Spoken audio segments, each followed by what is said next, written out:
Okay, let's see if this works. I think I'm live in Civil War Faces. So let's see if anybody joins. Maybe somebody could comment, or I'm such an old man trying to figure all of this out.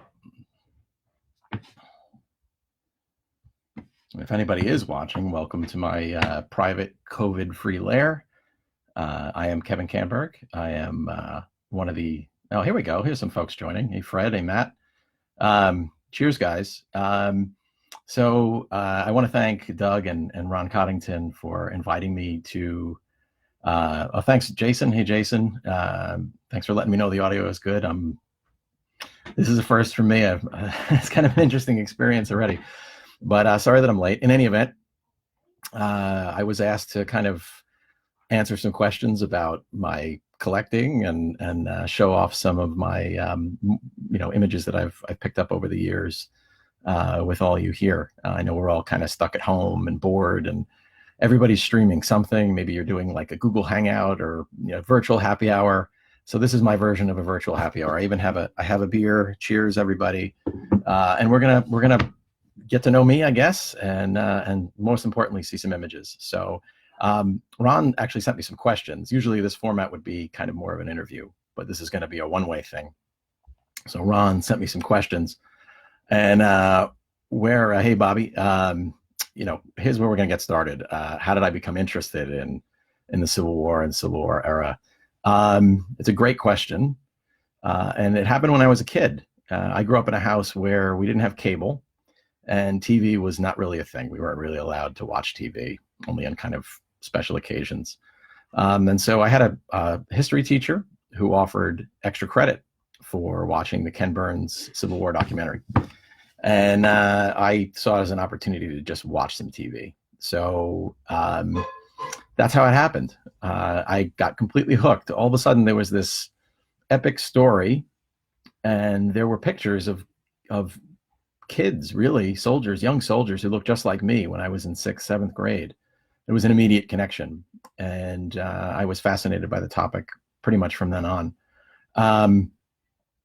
Do I remember my first image? No, I do not remember my first image. I'm sure it was something I got off eBay, probably paid too much money for, may not have even been real. But I do remember my first substantive purchase in the Civil War collecting hobby, and I'm going to show it to you now. It is actually not an image. We're going to mostly see images tonight, but since this really kicked it off for me, I'm going to show it to you. So this is actually a fireman's badge. So hopefully you can see it pretty clearly. It's actually a Brooklyn fireman's badge. These were issued in the late 1850s into the 1860s to firemen in the borough of Brooklyn in New York City. And incidentally, my dad was also a fireman in the borough of Brooklyn in New York City. So this is of intense personal interest to me. But I was looking for a Father's Day gift for him, and I found this on eBay. It was dug in Baton Rouge, Louisiana, and I fell in love with it. It came to the house, and I realized sort of right here, kind of on the face of the badge, you could just see the ghost of a number. What tends to happen is another metal on top of this metal, and when it gets buried, there's some science that one of the metals kind of wears away. So, but you can still read it. It says 1170, and I found out that the Brooklyn Historical Society has a ledger of badges where firemen were issued one of these. Their name is written down, what firehouse they belong to is written down, and then when they return the badge, when their firefighting career is over, it gets recorded. So I went to the Brooklyn Historical Society, flipped through this old dusty ledger, and lo and behold, I was able to identify the wearer of this, or the person that lost it in Baton Rouge all those years ago. His name was Duncan Richmond. And I found out that Duncan was a captain in a regiment called the 159th New York. He had been a member of the 11th New York Fire Zouaves prior. And Duncan was mortally wounded in action at Cedar Creek, Virginia, towards the ending part of the war. But prior to going to Virginia, Duncan's regiment was, of course, stationed near Baton Rouge. They fought at Port Hudson and other locations around there. And at some point, Duncan lost this in the mud. And I was very proud to bring it back to him, so to speak. He's buried in Brooklyn in a cemetery called Greenwood. We were able to find him. They actually couldn't find him at first, but he's buried in a mass fraternal grave And we were able to have his military service recognized for the 150th anniversary a few years ago, and this badge was on display there. I was very proud of that. So he's kind of become a picture of him. Finding a picture of him has become kind of my white whale. But this was really the first object that captivated me and really turned me into a collector. So if anybody knows where you can find a picture of Duncan Richmond, oh man, the keys to the kingdom for that one. It's definitely my white whale. So let's get to some images. So I am a senior editor, as I mentioned, of Military Images, and everybody on here should definitely subscribe if they can, if they're not already subscribers. I suspect a bunch of you are. So my image collecting, and I'm primarily an image collector, is more of an aesthetic one. There's not a particular regiment or battle or side that I collect. I kind of collect it all if the picture is cool, if the picture tells a story.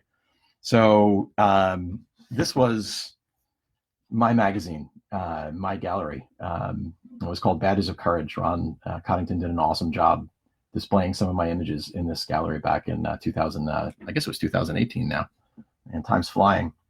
But this image on the cover of a soldier, just a simple Union soldier, really, really captivated me.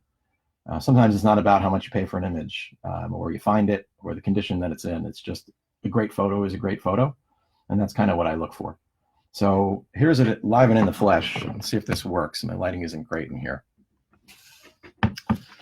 but this is the image of that soldier. Hopefully you can see it pretty well. But he's just kind of sitting there on a log. I'm obviously struggling here a little bit. I have to go backwards. There we go.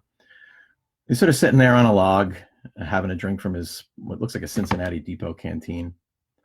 And he's got a knit blouse on, which is kind of an unusual feature. Maybe 30 minutes in, I'll figure out how to do this properly so you guys can see it. But in any event, the photographer stacked up sticks and leaves and all sorts of stuff behind it, and really turned this into just a poignant moment to me. You can see it better in the printout version, I guess. But he's filthy, he's dirty, he looks like he just came in from picket or somewhere in the front. And I think it's a good representative example of what life was like at that time, especially if you were in the Union Army or any army at that time. A filthy, dirty canteen strap, just kind of unkempt appearance, but he's still proud. And for whatever reason, he wanted to have this picture made, and I'm grateful that he did. So that's number one. Let's find some more goodies here for you and get myself situated. I hope everybody's doing well, by the way. I know we're all bored to tears, stuck in our houses. So I hope this is at least a little bit of a break for everybody. All right, so where are we going to go from here? Let's try this guy. We're going to look at, when my gallery got published, there was one image in there that became very popular. A lot of people contacted me about it, and it was this drummer. Now, hopefully you can see it pretty well on screen. This kid is probably about 12, 13, 14 years old. The drum is just about as big as half of him. He barely holds it on his knee there. He's got his drumsticks attached to the side. He's double armed. He has a little revolver kind of sticking out over here. He has a sword, a musician's sword, and he's wearing a New York jacket. So we know he's from New York. He also has a belt plate with an NY on it. So you know he's from New York. Unfortunately, we don't know what regiment he served with, but it's a compelling picture. The drum is exquisitely tinted. The photographer did a fantastic job. The composition is just spot on.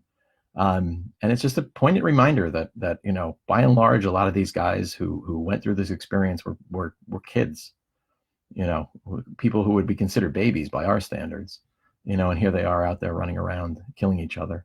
It's a sobering thought. So anyway, this is my drummer, and I hope you enjoyed it. Okay. I try to map this out, but we'll see how it goes. Let's go to the Confederate side. So Matt Hagens, my friend, wanted a shout out today. And believe it or not, I actually shouted him out in my little script here, which I'm not really sticking with. But there's an image that I was able to acquire. I was fortunate enough to acquire about 1.5 years ago. And I'll show it to you here. This is a quarter plate amber type of a Confederate officer. And this officer's name was Albartus Forrest. And this was Nathan Bedford Forrest's first cousin. Albartus was in a mounted infantry regiment, a Tennessee mounted infantry regiment. At some point, he got sick or hurt, and eventually cast his lot with his cousin and rode with Forrest until the end of the war. Later on, he wrote to the Confederate Veteran magazine that he stuck with him when a lot of his other guys left at the end of the war. He was very loyal. At some point along the way, he found a Bible. He picked up a Bible or captured it from a Union soldier somewhere, and it was inscribed. And as an older man, he wrote into Confederate Veteran and asked if anybody knew this person, if anybody could help him reunite the Bible that he had taken during the war with this Union soldier, which I think is a very sweet gesture, a gesture of reconciliation, long after the war had ended. Albartus is actually buried far from his home in Tennessee in a little town called Sherman, Texas. He's right next to one of Nathan Bedford Forrest's brother, actually.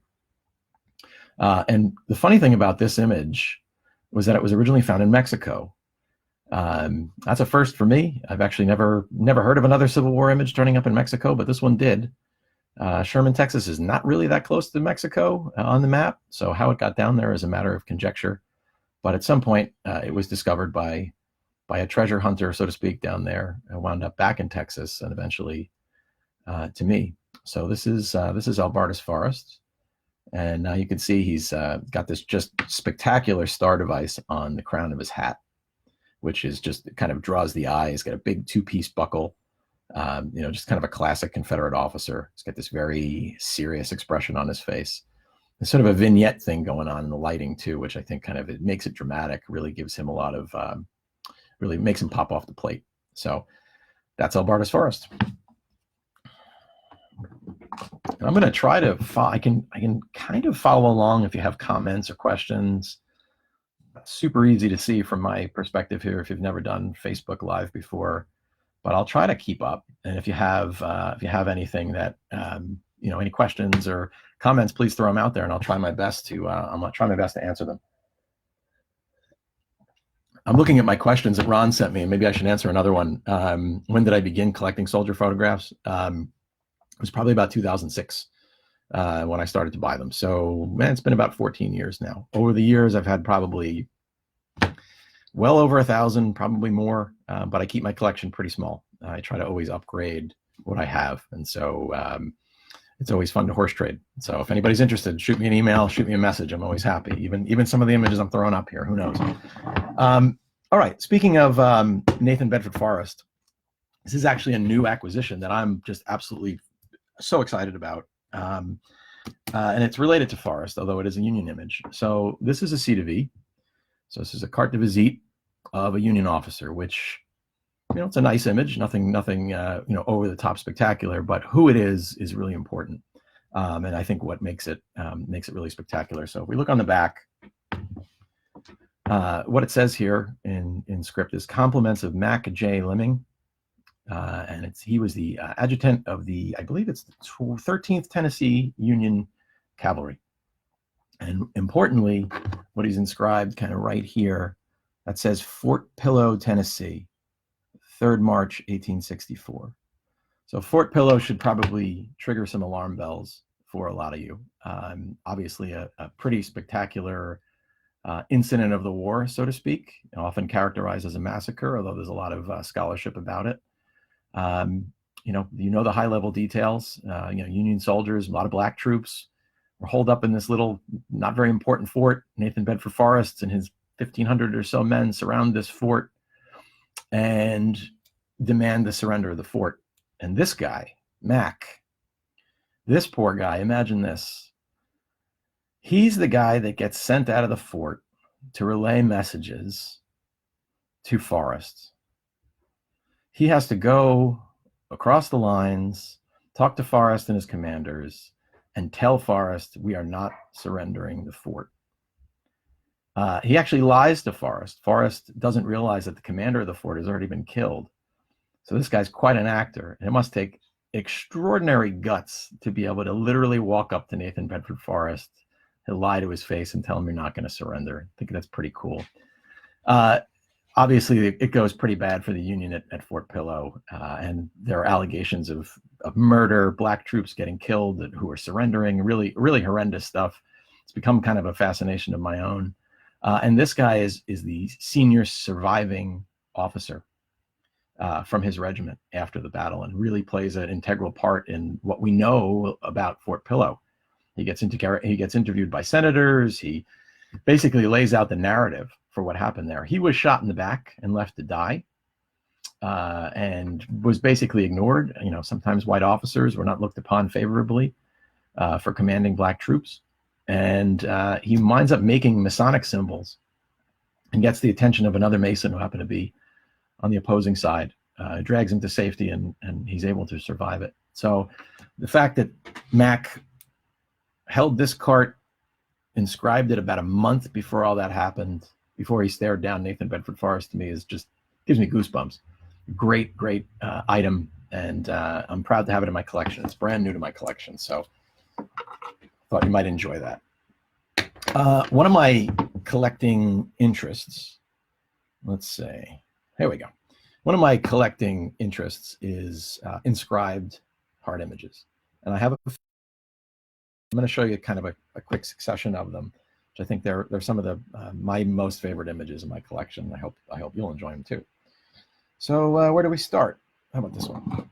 I love outdoor images. I love inscribed images. This is probably the best of both worlds. Maybe a little challenging to see, but what this is the 13th Kansas Infantry in Fort Smith, Arkansas. It's dated November 12th, 1864, right in the emulsion. Real Wild West town, right?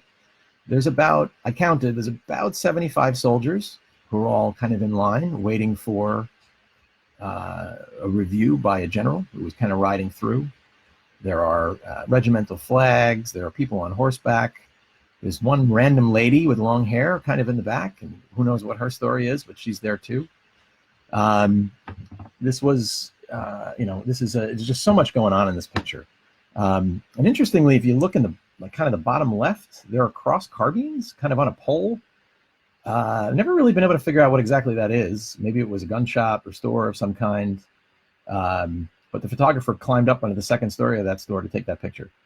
And so you have that 75, 80 armed guys just kind of waiting for the general to ride by. There are some officers out front with the regimental colors. Just a spectacular outdoor shot, great condition. And we know exactly when it was taken and who they are, which to me is about as good as it gets. That's inscribed image number 1. Inscribed image number 2. Let's see if you guys can see this one. On picket. Let's see if we can get some of this glare. Oh, maybe that helps a little bit. I can kind of hide behind the image. On picket. So kind of self-explanatory. On picket. They're in a little tent. What you might not be able to see is actually holding what looks like a letter and a pen. The stand and muskets. He's got his hardy hat on the end of of a bayonet, which he's gripping with his hand, or the end of the gun at least that he's gripping with his hand. His hat's on the bayonet. There's an axe in that tree that fell down behind him. And they're just out there in the field demonstrating what it was like to be kind of isolated and alone way out in front. Some trappings of camp life, coffee pot, some other cans and boxes and bottles, canteen hanging from the tent pole, while the other guy kind of lounges inside and hangs out. He inscribed right below it, on picket. Definitely one of my favorites. Let's go to number 3. I'm getting some new comments here, so let's see. Fab outdoor image number 1. Thanks, Craig. I appreciate that. All right. Let's see if we can see this one.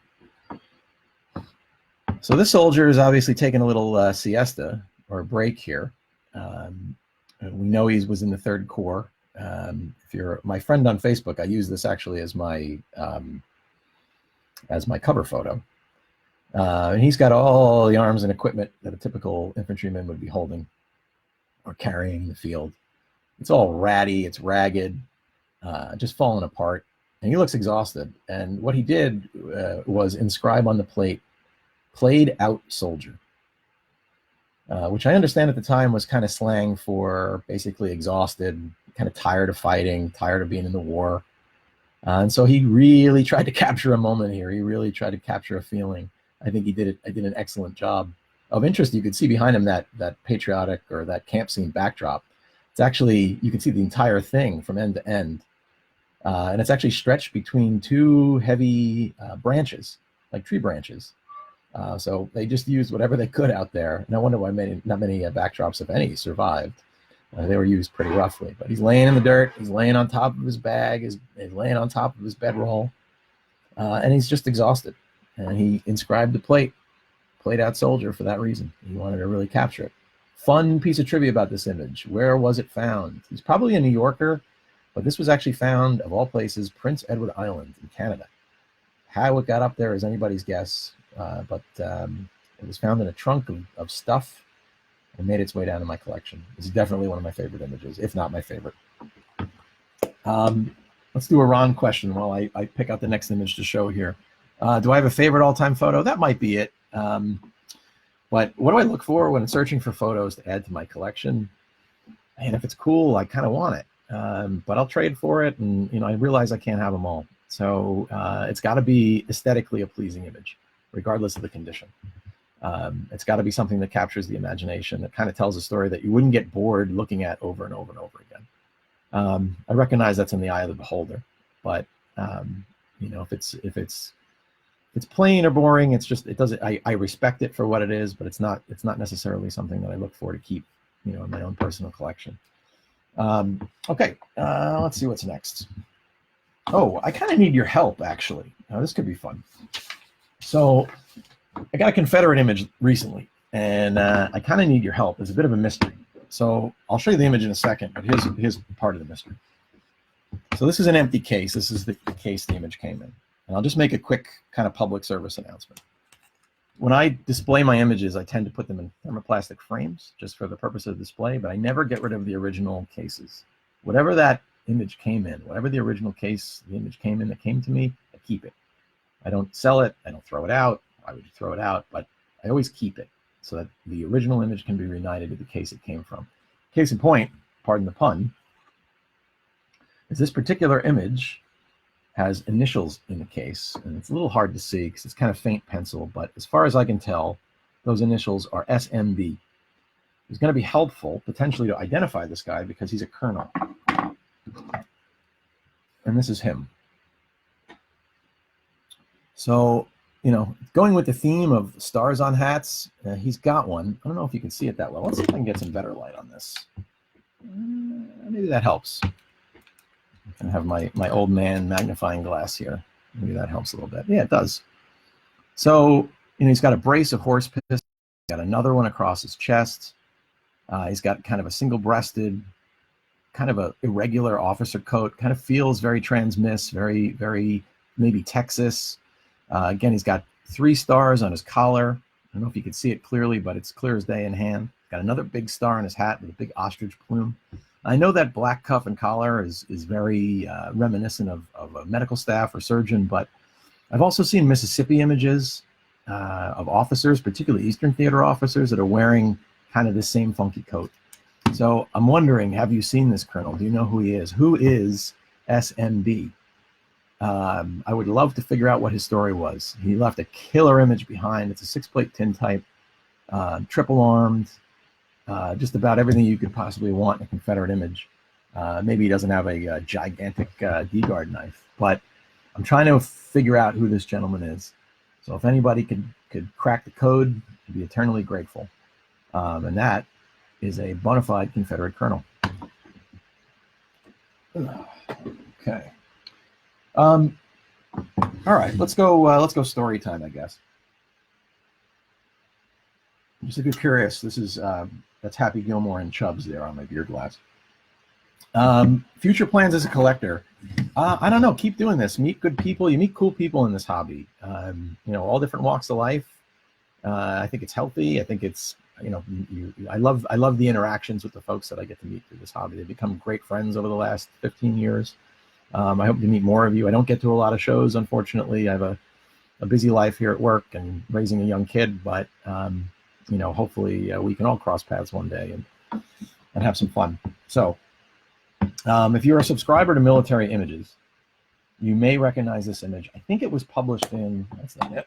I think it was published in like 2016. It's a Union image, and it again, for me, it about captures everything I want in an image.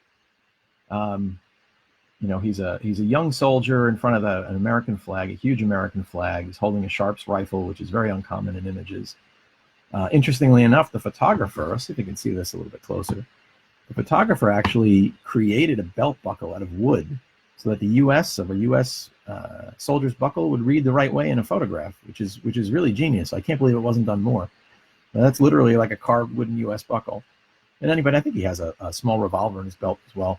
So this guy's story is pretty fascinating. His name was George Ladd, L-A-D-D. His cousin was Luther Ladd, and sometimes Luther is credited as the first casualty in the Civil War. He died in the Baltimore riots, and this was his first cousin.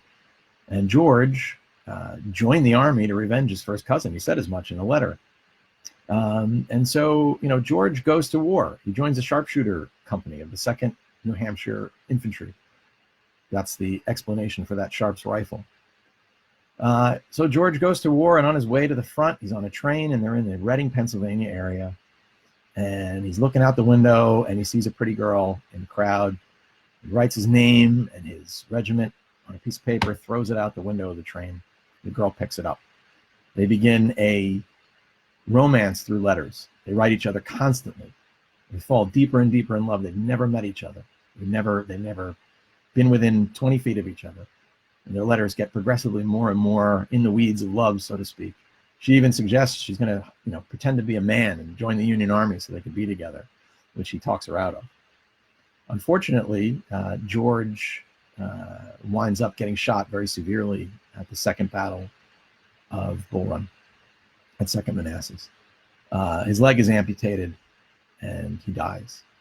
So what was kind of cool about this image is that that story is not, I didn't discover it. It's been written about in several publications. What was unique was that we never knew what George looked like. We did know what Carrie looked like because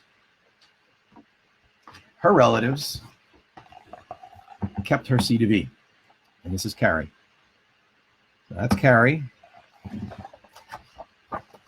And that's George. And now they're finally together. So we were able to reunite the images after 150 some odd years, which I think is pretty awesome. It kind of hopefully puts to rest any spirits that might still be haunting their love story, even though it was completely improbable during a time of war. But definitely one of my favorites, George Ladd. Sorry about that. George Ladd of the 2nd New Hampshire Volunteer Infantry. So I've been going for about 35 minutes or so. I told Doug and Ron I'd probably shoot for like about that time. So now I'm kind of in like extra time. I'll answer another question. Do I have any ancestors that fought in the Civil War? The answer is no. My family is more recent immigrants to the United States, but I'm married to a beautiful lady whose family is rotten with Confederate soldiers, and I love it. Plenty of soldiers from Tennessee, particularly. We visited many of their final resting places. And I hope to find the original photo of one of them one day. I think that would just be cool as heck to reunite some of those guys with the family. Okay, so I guess one more, maybe. I don't really have a lot handy.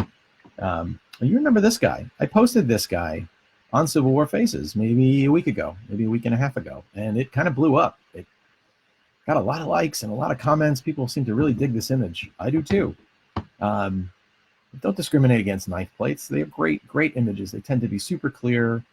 And this one is just outstanding. Just beautifully composed. Triple arm. He's got a pepper box hanging from his shirt. He's got, the sword and the rifle. It's crystal clear. You couldn't find a flaw with it. A New York soldier. He's got an NY buckle on. And that's what I look like. I don't know who he is, but it doesn't really matter because the photograph is so strong, so interesting from a composition perspective, that you would really never get tired of looking at it. at least in my opinion. So that's why he's been in my collection for a long time.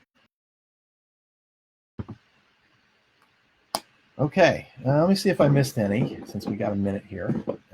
See if there's a lot of comments. Let me look through here. Tom asks, have you ever seen an image from the 158th New York? Not that specifically comes to mind, although I've seen a lot of images. So it's possible that it's one is past past my view, but I'll keep you in mind if I see one. Now I know you're looking. Matt Hagens, my man, is the image of Carrie, do we know where it is now? We do. It's actually in the possession of her direct relative. I think it's her great grandson, something like that. He's an older man. He lives in Pennsylvania. I've spoken to him, and he still has it, and he's super proud to have it. He has a giant blown up copy of George that actually Ron Coddington made for him, so that he can keep those. Together. It certainly made his day. So I'm looking here. We have a possible SMB match for that Mississippi soldier. This is great. This is like crowdsourcing at its best. If this is actually the real deal, I definitely owe you a beer or several. But the suggestion is perhaps a gentleman named Seneca McNeil Bain, if I'm pronouncing that right, for this colonel. Obviously, we don't have a lot of information to go. We don't have a lot of information to go on. Just those initials in the case. Who knows if that case was even original? I have no doubt. I have no reason to think it's not, but certainly a big lead. So thank you for your suggestions, and that's pretty awesome. I love these questions. So let me get to a couple more here. Let's see. Toronto, Canada. All right, Clarence. Very nice. Canada checking in tonight. You hold the image closer to the camera. I'm trying. It's not easy to do. I wish I would have practiced this a little bit more. So let's try a little bit. The one thing is when you're on a laptop and I'm on a laptop and you're doing this, everything is reversed. So like I want to go this way, but I have to move it that way. I can kind of get close to the camera, but I don't know if this is the one you were specifically looking for, but that's about as good as it gets for Facebook Live. Let's see. All right, you know what? We'll do an encore, right? Since everybody's having some fun. Just give me a second.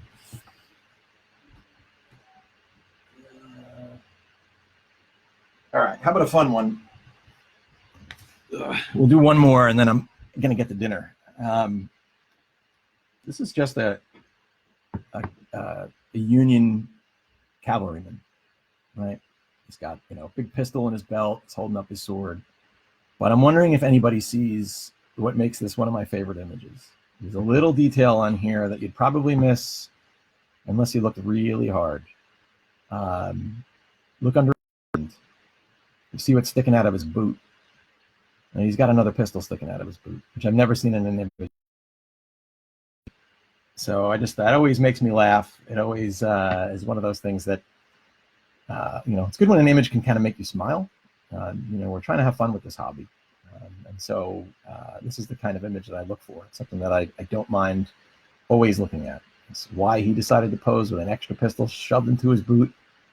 That is a mystery that is lost to history, but it's certainly something that makes for interesting viewing. Maybe you can kind of see that the butt of the pistol sticking right out of that boot. All right, so I am kind of out of stories and steam. I hope that other collectors, can do something else. I know Ron is looking for other folks to do little tours and Q&As. If you want to reach out to me, you could always send me a message, send me a private message. You can send me an email, kcanberg@gmail.com. I'd love to, help or just talk shop. It's been great hanging out with you. I think at some point we had like 65 people, which is awesome. I from the bottom of my heart, I hope everybody stays safe. In this crazy time, look at images. It'll help you pass the time. You'll learn something, and you'll have some fun doing it. So cheers, everybody. Have a great night. And I am signing off.